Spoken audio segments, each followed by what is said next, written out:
Assalamualaikum warahmatullahi wabarakatuh. Tepangkeun nami abi Raira Jemaat Azaliyah tikala salah pande. Puji syukur urang panjatkeun ka Gusti Allah Subhanahu wa taala anu parantos maparin kasehatan ka urang sadayana. Shalawat miwah salam mugia salawasna dilimpahkeun ka Kanjeng Nabi Muhammad sallallahu alaihi wasallam.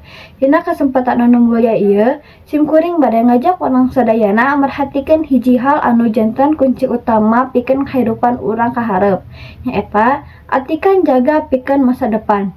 Hadirin sadayana, nah atikan teh penting pisan, sabab atikan teh sandesngan ukur modal pikeun hirup ayeuna.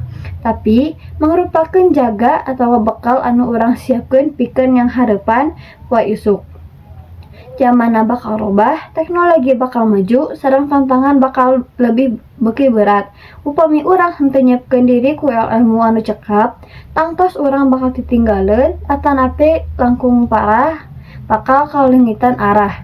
Ku kituna, kasadaya rerencangan tong pernah leungit ku sumanget diajar. Anggap urang unggah pelajaran teh mangrupakeun hiji langkah apikeun ngahontal kabagjaan sana kasuksesan. Hayu urang jaga amanah ieu, nyaeta amanah pikeun ngelmu, pikeun kamajuan diri, kulawarga sareng lemah cai urang. Mugia urang tiasa janten generasi anu siap nyangharepan masa depan, kalayan ilmu jeung iman anu kuat. Hapunten bilaya kalimah anu kirang marenah. Sakitu wae ti abi. Wassalamualaikum warahmatullahi wabarakatuh.